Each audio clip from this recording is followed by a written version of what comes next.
Today's video is sponsored by Squarespace.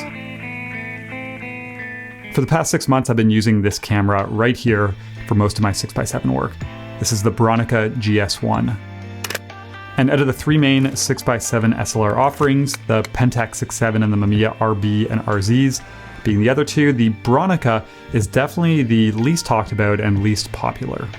It was a late player to the game, being released over 10 years later than the others, and while it never took off on the same level, it's still a camera with some appealing features and one that I've really started to enjoy.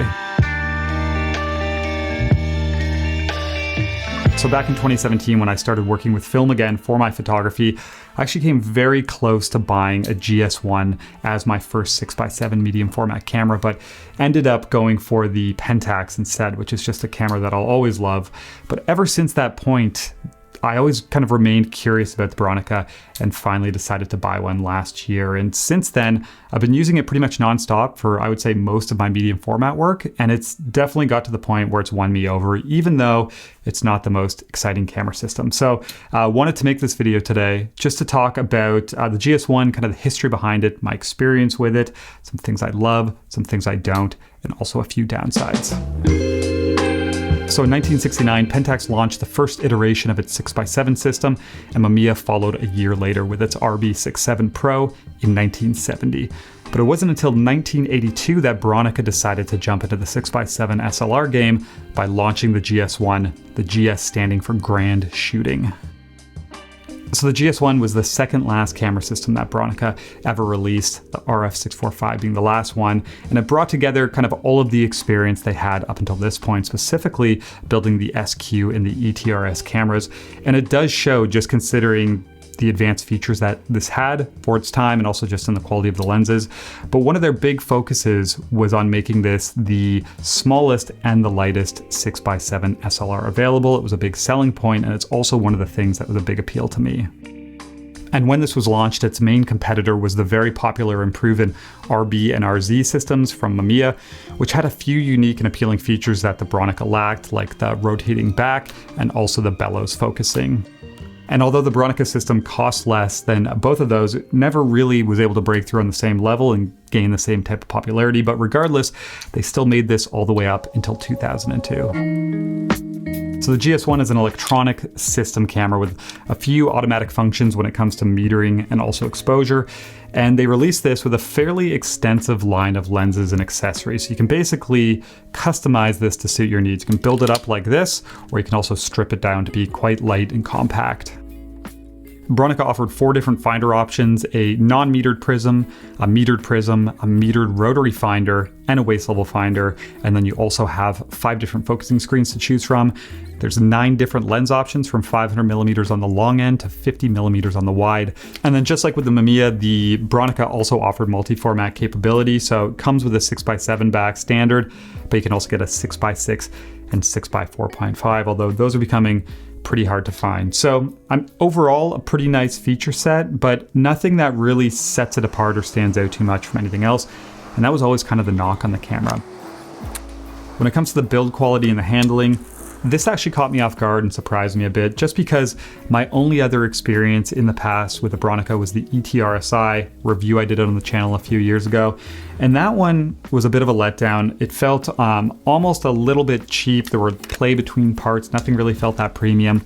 And then I was also a little bit disappointed with the lens quality. But the GS1, on the other hand, feels a lot more refined, a lot more solid. Just the action of, say, the winder and the shutter and how things click into place. It's been a very different experience. I also love how big and bright the viewfinder is with the GS1. It's one of my favorites to use, but also beyond that is just how easy it is to switch out the focusing screens yourself. One of the things I did is I went and bought a bright screen off of eBay. I think it was like 25 pounds. Just kind of took a shot on it to see how it was. But what's great is to change it, you just push up these 2 tabs, the old screen drops out, and you put your new one in, and this improved it even more and made it that much better. But in comparison with the Pentax 6.7, one of the knocks on that camera for me is I've always found the viewfinder to be a bit dim. And with mine, I went out and bought a bright screen by a fellow named Rick Olson, which was around 100 pounds, I think. But to have it installed, you actually have to send it out to a technician. That cost me like another 125 pounds. And it did make an improvement, but it's still miles away from how nice this one is. And it obviously costs quite a bit more.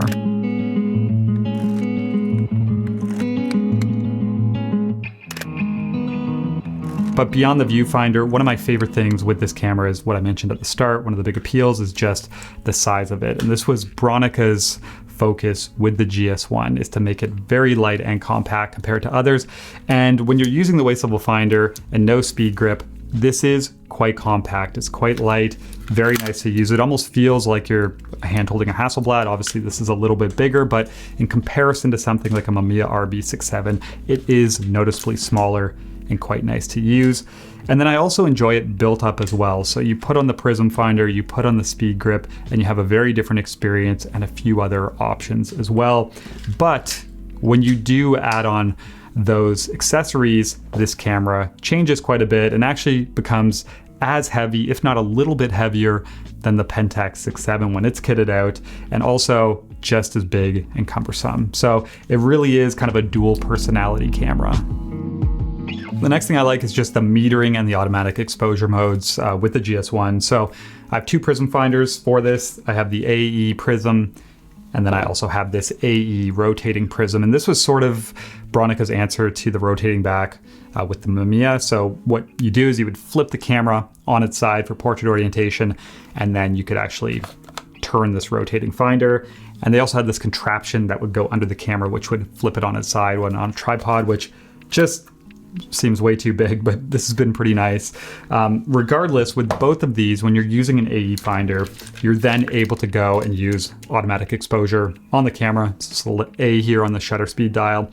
What you do is you go and you pick your aperture, and then the camera selects the shutter speed. But what's really nice is it'll do this in 1/8 of a stop increments instead of full stop shutter adjustment. So just way more precise. And this is how I've used the camera, I would say 80% of the time. And I found the meter to work really good.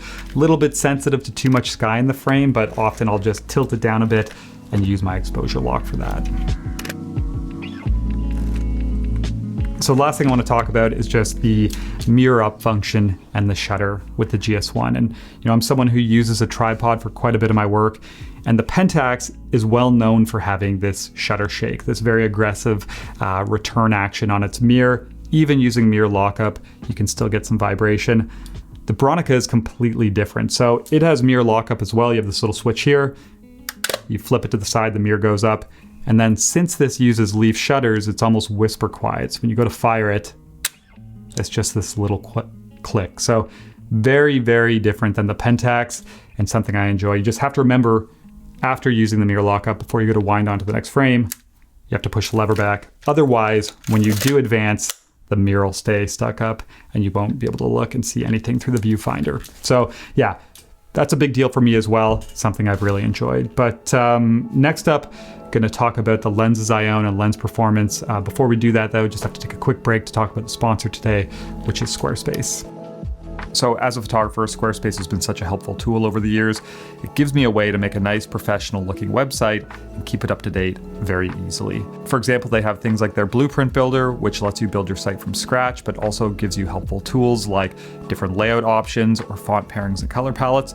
But then also just things like adding a gallery or updating one. You can click and drag to rearrange and reorder images to play with sequencing, easily change image sizes, add thumbnails, and then even do things like add an online store if you want to sell books, prints, and other things like that. So check out squarespace.com today, sign up for a free trial, test it out. When you're ready to launch, you can use my link below to save 10% off your first purchase of a website or a domain. So as mentioned before, Bronica released 9 lenses for this system, and I currently own 3 of them. So I own the 100mm 3.5, which is kind of the standard lens for this system, one of the most common ones. And then as a wide angle option, I have the 65mm f4. And then I also have this one right here. This is my most used lens. This is the 80mm f3.5. And this was the last lens that Bronica made for the GS1. I think this came out in 1997.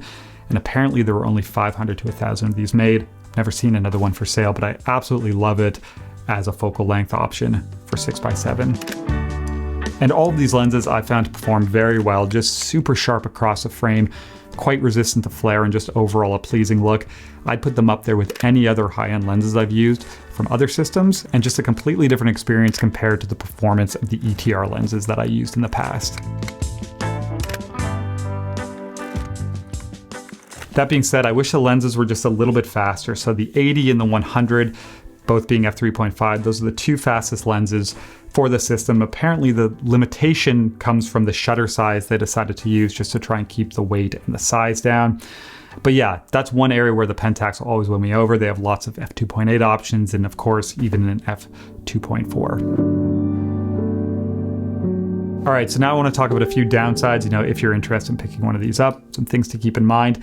And the first thing isn't specifically unique to the GS1. It's a thing with a lot of these older film cameras, but that is just when it comes to the electronics. So, as we talked about, this is a fully electronic camera, has its metering, it has its auto exposure modes, all of the different pieces communicate to one another. And it was also made over 40 years ago. Depending on the camera you get, it might be less than that, but these are aging, and there is the risk that at some point, something could fail and your camera won't work anymore.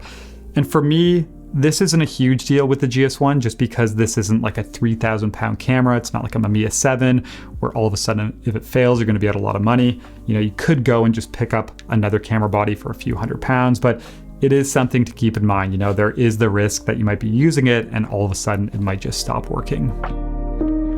The second thing is just availability. So again, these were made for a very long time, but they weren't as popular as the Pentax or the Mamiya systems. And because of that, it can be difficult or expensive to find specific lenses or accessories, or just even, the camera and lens kits not being as plentiful on something like eBay. They are out there, but just not in the same numbers. So something like this 80mm, like I said, they only made 500 to 1,000, which is a shame because they're very hard to find and it's such a nice focal length for 6x7.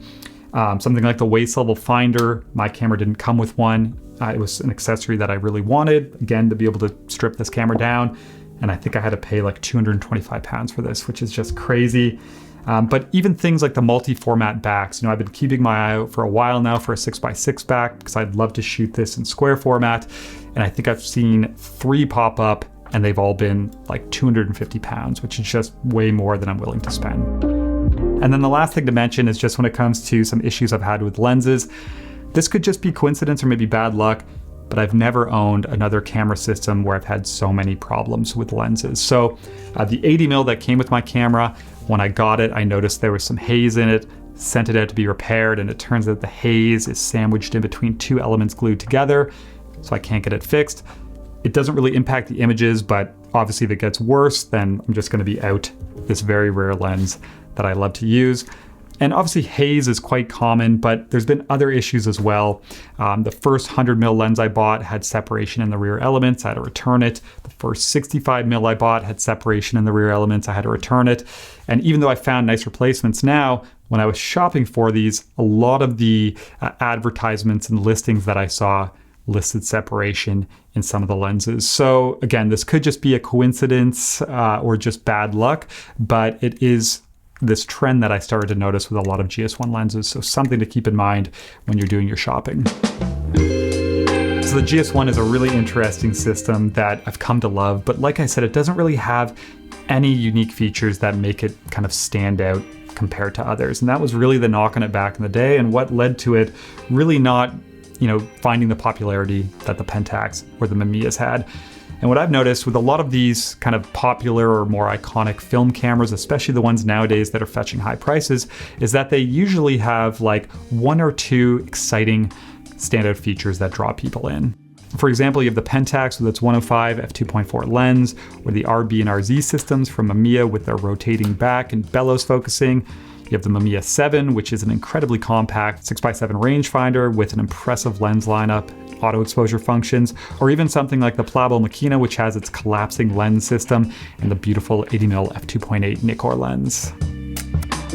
So why do I like this camera so much? That's a question I asked myself while I was making this review.